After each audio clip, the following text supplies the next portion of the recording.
Hello student, welcome back to geography class. तो अपने जो 12th क्लास की ज्योग्राफी है हिंदी मीडियम की, उसके अंदर अपने अध्याय 23 सिंचाई एवं पेयजल जो है इसके बारे में अपने पढ़ रहे हैं। तो इस अध्याय के अंदर अपने जो लास्ट वीडियो किया, उस लास्ट वीडियो के अंदर इंदिरा गांधी जो नहर परियोजना है, उस इंदिरा गांधी नहर परियोजना के बारे में अपने डिटेल से उसके बारे में स्टडी की। आज जो अपनी स्टडी है वो स्टडी है चंबल परियोजना से स्टार्ट होगी। चंबल परियोजना, इसके आगे जो स्टडी करनी है वो है चंबल परियोजना। चंबल परियोजना, देखिए चंबल परियोजना जो है ये राजस्थान की एक महत्वाकांक्षी बहुउद्देशीय परियोजना है। ये जो परियोजना है वो राजस्थान और मध्य प्रदेश जो है, राजस्थान एवं मध्य प्रदेश जो है, इन दोनों राज्यों की एक परियोजना है, जिसके अंदर दोनों जो राज्य है, इन दोनों राज्यों के 50-50% 50:50 जो हिस्सेदारी है वो है दोनों राज्यों की। 50-50 आधी आधी जो है इनकी अपने हिस्सेदारी जो है वो इस परियोजना के अंतर्गत आती है। अपने जो चंबल परियोजना है, इस चंबल परियोजना के अंतर्गत अब चंबल परियोजना की बात हो रही है। तो देखिए चंबल परियोजना जो है इसका कार्य है की बात की जाए, कार्य जो है इसका कब स्टार्ट हुआ, कब इसका जो कार्य है वो होना स्टार्ट हुआ, या इसका जो अपने वर्क है वो कब स्टार्ट हुआ। तो ये जो परियोजना है वो 1952 में स्टार्ट हुई।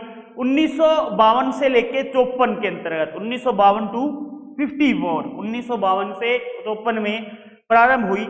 इस परियोजना का प्रारंभिक उद्देश्य था जो चंबल थी, उस चंबल की विनाशकारी जो लीला है, उस विनाशकारी लीला को समाप्त करना, और समाप्त कर 56 लाख हेक्टेयर जो भूमि है, 56 लाख हेक्टेयर भूमि जो है, उस भूमि पर सिंचाई सुविधा प्रदान करना, ये जो था इसका पहला अपने जो मेन उद्देश्य रखा गया। इसके अलावा इससे 230 मेगावाट 230 मेगावाट विद्युत उत्पादन का जो लक्ष्य है वो भी रखा गया। यानी इस पे जो है 230 मेगावाट विद्युत उत्पादन करना जो था वो भी इसका उद्देश्य रखा गया। ये जो परियोजना है, इस परियोजना के अंतर्गत 4 बांध बने हुए हैं। यानी ये जो परियोजना चलती है अपनी चंबल परियोजना, इस चंबल परियोजना की अगर बात करें तो इस चंबल परियोजना के अकॉर्डिंग, यह चंबल परियोजना जो है, इस चंबल परियोजना में 4 बांध बने हुए हैं, 4 बांध बनाए गए हैं। अब वो 4 बांध कौन कौन से बनाए गए हैं उनकी अगर बात करें तो उनमें पहला जो बांध आता है वो बांध है अपने गांधी सागर बांध। गांधी सागर बांध पहला बांध आता है, इसमें गांधी सागर बांध जो चंबल परियोजना है, इस चंबल परियोजना के अंदर गांधी सागर बांध जो है ये बनाया गया। ये जो बांध है वो 1960 में मध्य प्रदेश में बनाया गया। 1960 में मध्य प्रदेश में, यानी 1960 के अंदर मध्य प्रदेश जो है, उस मध्य प्रदेश की भानपुरा तहसील में, मध्य प्रदेश की भानपुरा तहसील में ये बांध बनाया गया। कौन सा? गांधी सागर बांध। यह बांध जो है वो 84गढ़ से 8 किलोमीटर आगे आता है। मतलब 84गढ़ जो है उससे 8 किलोमीटर पहले एक घाटी जो है वो है, और उस घाटी पर ये बनाया गया है। इससे 2 नहरें निकाली गई हैं इस बांध से। ये जो बांध है, इस बांध से 2 नहरें निकाली गई हैं, 2 नहरें। एक को नाम दे दिया बाई नहर और एक को नाम दे दिया दाई नहर। ठीक है, 2 नहर इससे निकाली गई, एक दाई नहर और एक बाई नहर। अब बाई नहर जो है ये बूंदी में जाकर जो मेज नदी है उस मेज नदी में मिल जाती है। बूंदी में जाकर मेज से मिल जाती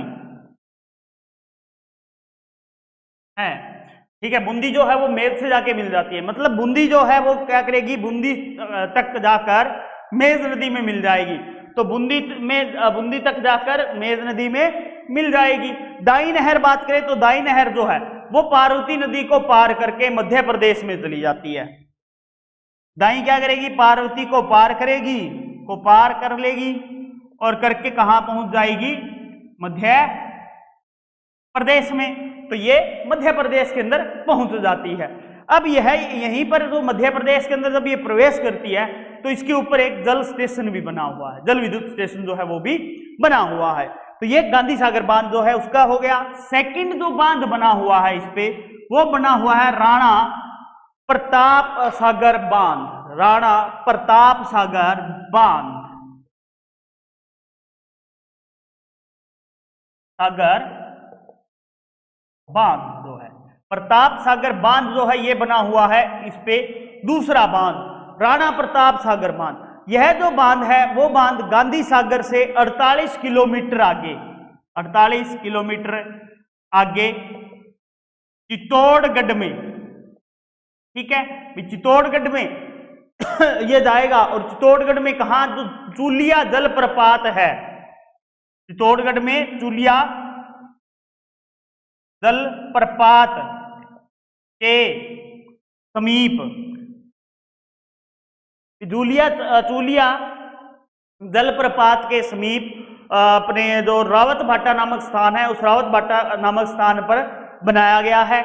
और ये जो बनाया गया बांध, ये बांध बनाया गया 1970 में, जो राणा प्रताप सागर बांध है ये बांध।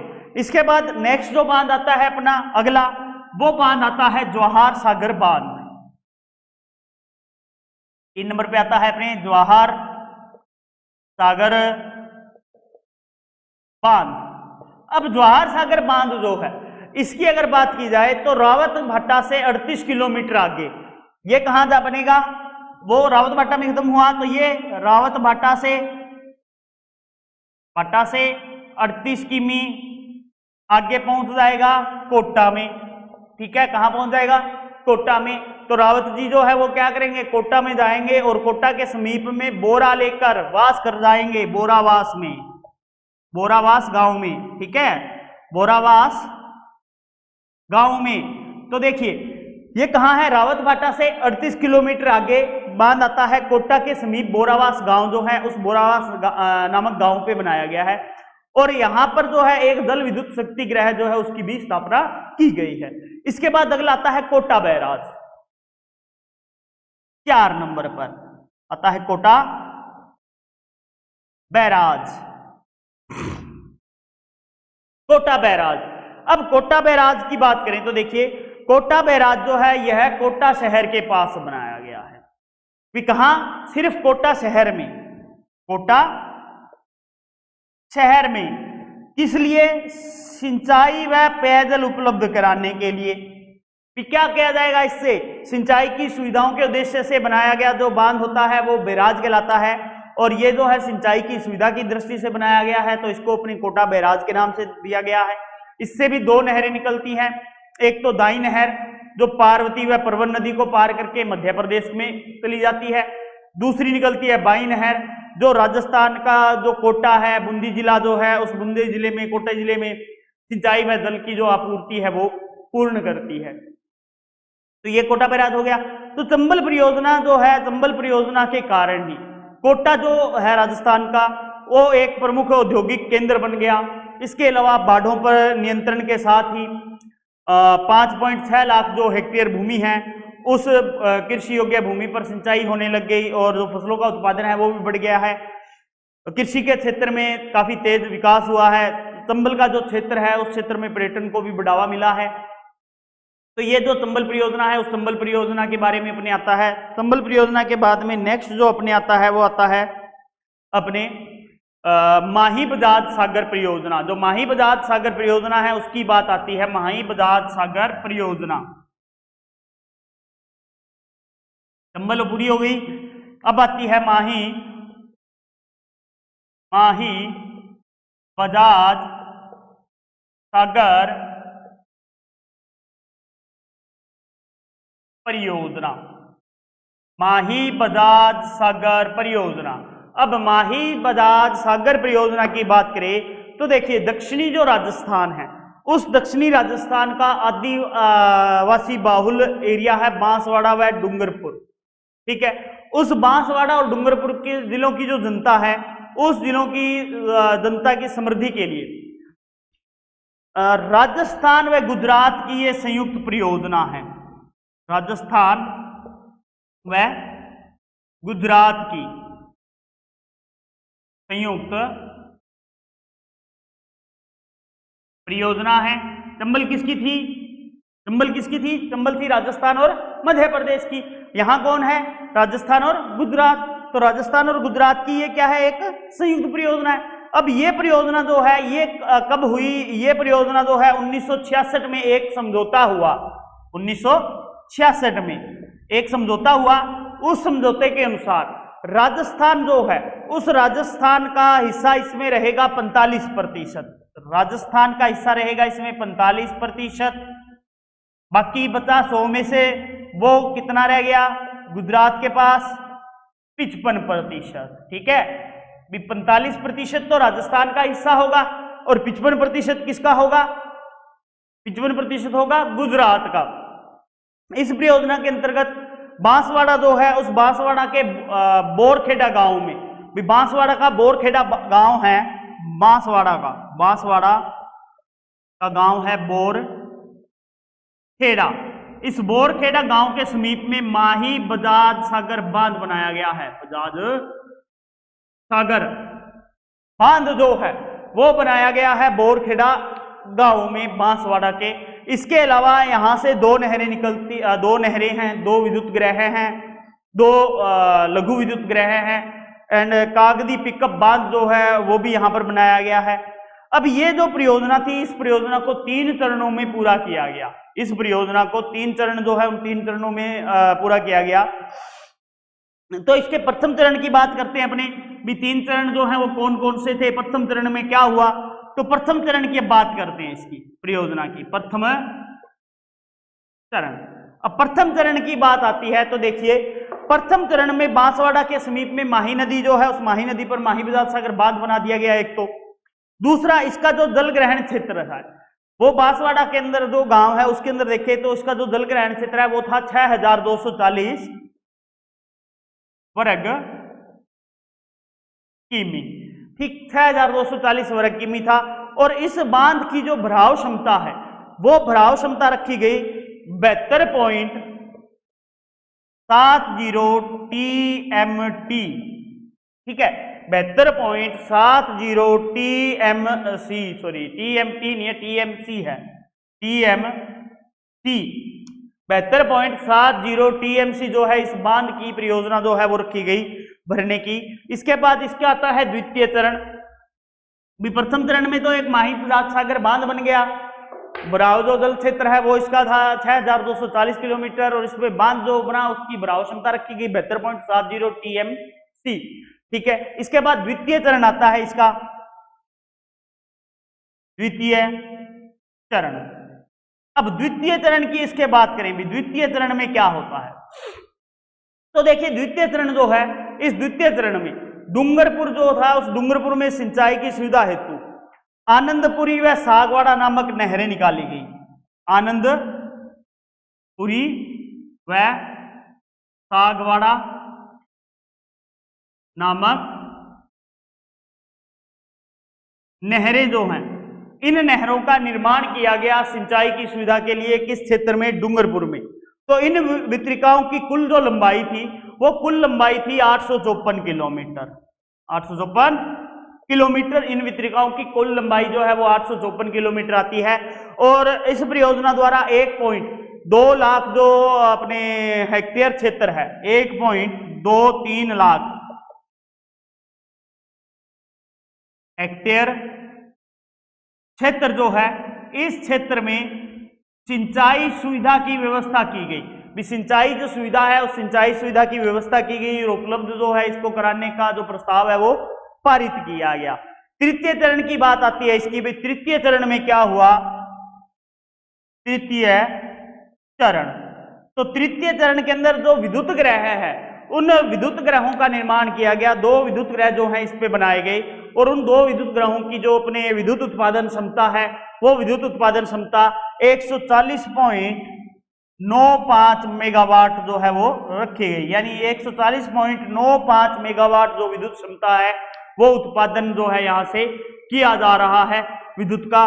कौन से जो अपने आता है तृतीय चरण अपने माही बजाज सागर परियोजना के अंतर्गत। तो ये जो परियोजना है माही बजाज सागर परियोजना, इसकी 3 चरण हुए। प्रथम चरण में जो अपने जो हुआ वो क्या हुआ, जो माही बजाज सागर बांध बना और उसके बाद इसकी जो सिंचाई सुविधाएं हैं उनके बारे में अपने पढ़ा गया। तो देखिए अब जो है यहाँ सिंचाई की सुविधा मिली माही बजाज सागर से, जो बांसवाड़ा और डूंगरपुर था विद्युत की सुविधा मिली, तो उसके कारण जो ये बांसवाड़ा और डूंगरपुर का आदिवासी बहुल जो क्षेत्र था, इस क्षेत्र के अंदर उनका जो आर्थिक है सामाजिक जीवन जो है उसके अंदर काफी बदलाव आया है और बदलाव आकर आज जो है वो कृषि कर रहे हैं और कृषि के साथ औद्योगिक जो क्षेत्र है उसमें भी बदलाव आया है और आदिवासी जो बाहुल क्षेत्र है उस बाहुल क्षेत्र के लिए ये जो परियोजना है वो एक वरदान साबित हुई है। इसके बाद आती है राजस्थान में सिंचाई हेतु सुझाव। भी राजस्थान जो है इसमें सिंचाई के लिए क्या सुझाव हो सकते हैं, ये तो हो गई माही बजाज सागर परियोजना। आगे आता है राजस्थान में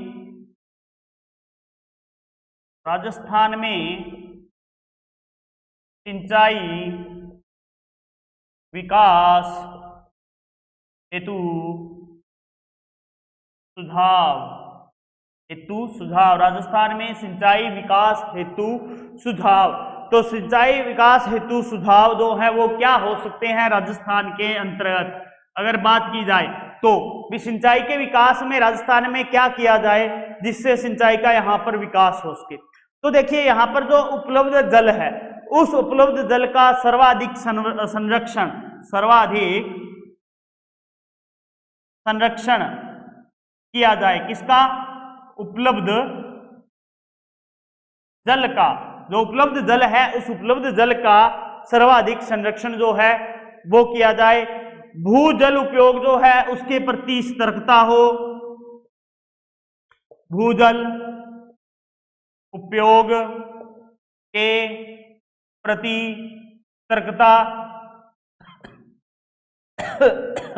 सतर्कता होनी चाहिए। भूजल उपयोग जो है उस भूजल उपयोग के प्रति पूरी जो सतर्कता है वो होनी चाहिए। इसके अलावा जो नदी बेसिन जो आधार है उन नदी बेसिन आधार पर जो अपने जल के संबंध में सघन नियोजन जो है वो किया जाना चाहिए। आधुनिक तकनीकी का प्रयोग किया जाना चाहिए। जल बचाव के लिए, जल रिसाव की जो समस्या है उसके लिए फुहारा सिंचाई, बूंद बूंद सिंचाई जो है उसका उपयोग किया जाना चाहिए। भूजल या सतही जल जो है इसका मिला जुला अपने प्रयोग करना चाहिए, ये भी इसका सुझाव हो सकता है। एंड जो चालू परियोजनाएं हैं उन चालू परियोजनाओं पर अधिक ध्यान दिया जाए ताकि उनसे प्रतिफल प्राप्ति जल्दी होने लग जाए। नई योजनाएं जो है उन नई योजनाओं को चयनित कर अपने जो है उनको लागू किया जाए।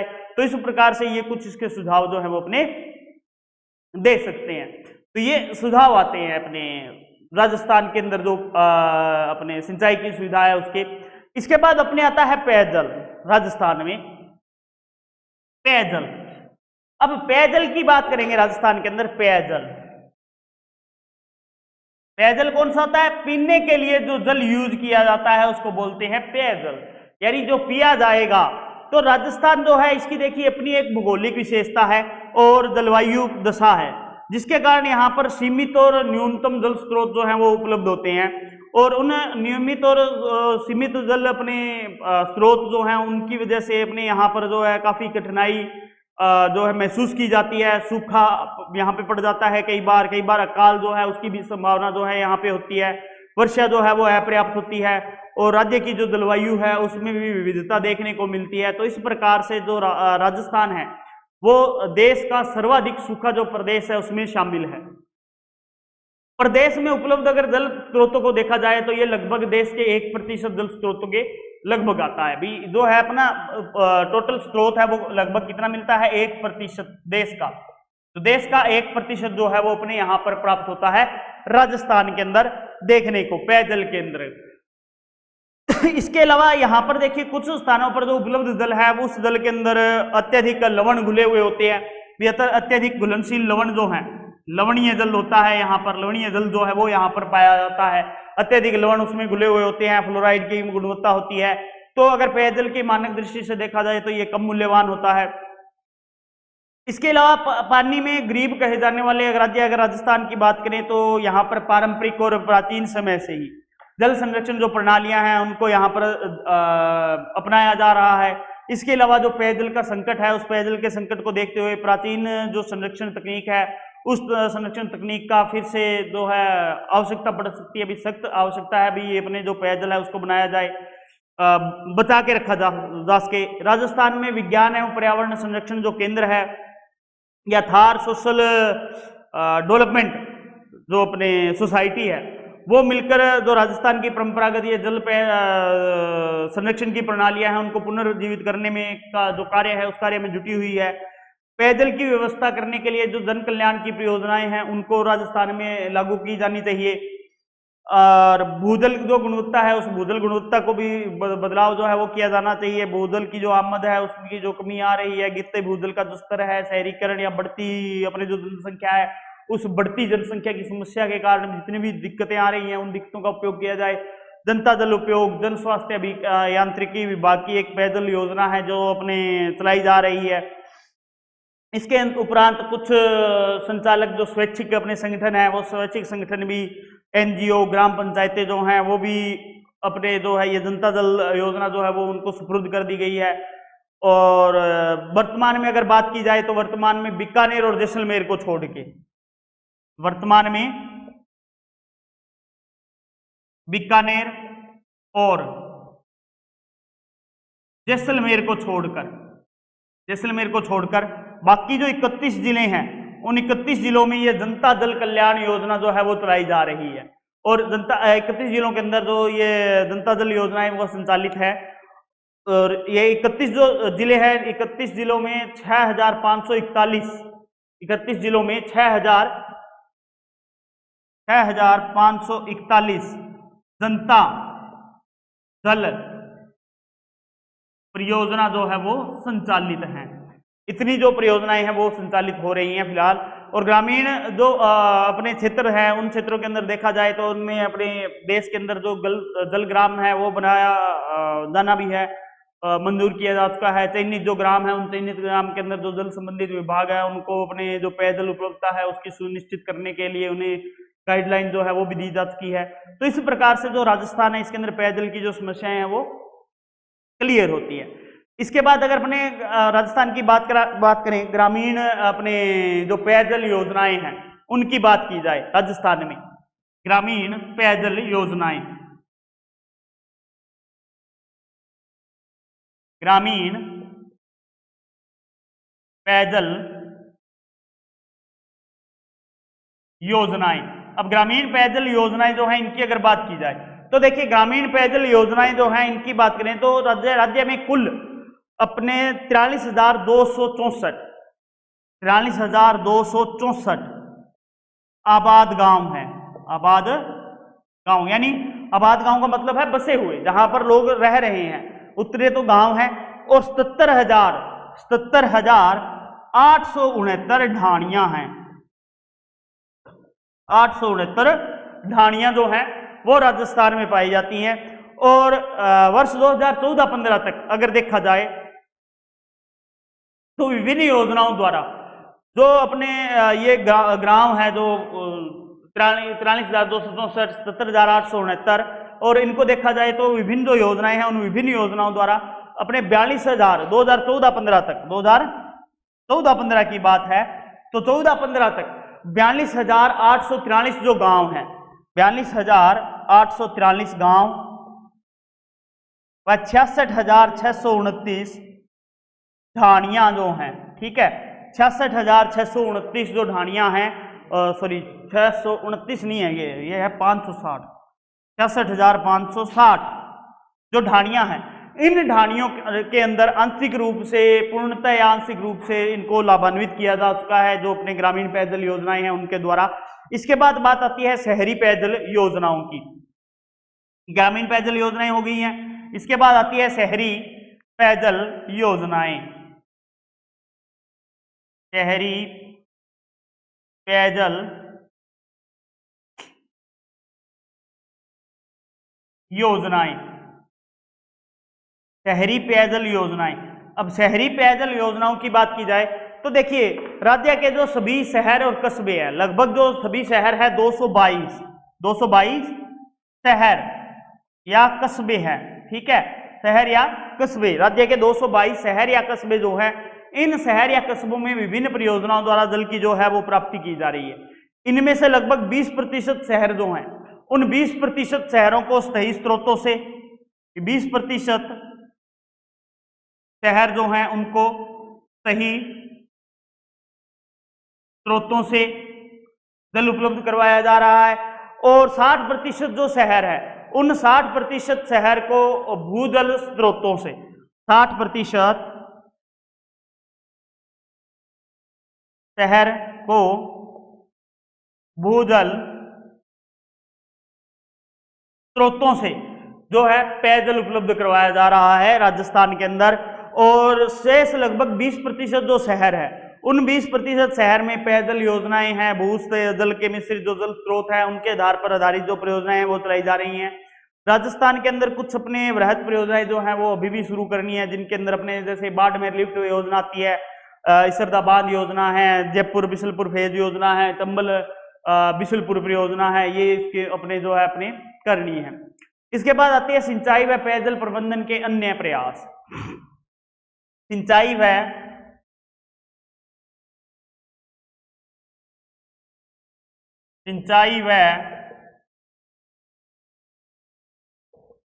पेयजल के अन्य प्रयास। अब सिंचाई और पेयजल जो है इसके अन्य प्रयास राजस्थान के अंदर क्या किए जा रहे हैं, तो देखिए सिंचाई पेयजल व जल प्रबंधन जो है इसके लिए अन्य प्रयासों के अंदर राजस्थान जल संसाधन नियामक प्राधिकरण जो है वो स्थापित किया गया 2013 के अंदर। राजस्थान जल क्षेत्र पुनर्संरचना परियोजना जो है वो इसमें स्थापित की गई। राजस्थान लघु सिंचाई सुधारीकरण जो अपने परियोजना जो है वो अपने लागू की गई है। वर्षा जल संयंत्र संचयन योजना 2004 के अंदर लागू की गई। यूरोपियन यूनियन राज्य सहभागिता कार्यक्रम जो है वो 2007 में लागू किया गया। त्वरित सिंचाई लाभ कार्यक्रम लागू किया जा चुका है। राजस्थान फ्लोरिसिस नियंत्रण कार्यक्रम जो है वो लागू किया जा चुका है। इंदिरा गांधी लिफ्ट नहर परियोजना जो है वो है। मुख्यमंत्री जल स्वावलंबन अभियान जो है वो इसमें अभी जो है फिलहाल लागू किया जा चुका है। तो ये जो अन्य जो परियोजनाएं हैं वो परियोजनाएं आती हैं। इसके बाद अपने जो आता है मुख्यमंत्री जल स्वावलंबन अभियान आता है। मुख्यमंत्री जल स्वावलंबन अभियान आता है। मुख्यमंत्री जल स्वावलंबन अभियान। मुख्यमंत्री जल स्वावलंबन अभियान। देखिए मुख्यमंत्री जल स्वावलंबन अभियान क्या था। ये मुख्यमंत्री जल स्वावलंबन जो अभियान है इसकी अगर बात करें तो इसका मेन उद्देश्य था जो गांव हैं उन गांवों में जल जो आवश्यकता है उस जल की आवश्यकता की दृष्टि से, यानी गांव को जल की आवश्यकता की दृष्टि से समृद्ध बनाना। मेन मकसद जो क्या था इसका, मुख्यमंत्री जल स्वावलंबन अभियान का, इसका मेन मकसद ये था भाई जो गांव हैं उन गांवों को आत्मनिर्भर बनाया जा सके या आवश्यकता की दृष्टि से समृद्ध बनाया जा सके। उनको दृष्टि से आत्मनिर्भर बना देंगे ताकि जो पेयजल संकट है, घरेलू उपयोग है, पशुधन के लिए जो जल का उपयोग है, सूखे की जो समस्या है, उस समस्या का समाधान किया जा सके। तो अपने जो परंपरागत रूप से मात्र एक सरकारी कार्यक्रम के स्थान पर इसे एक जन अभियान का रूप जो है वो दिया गया।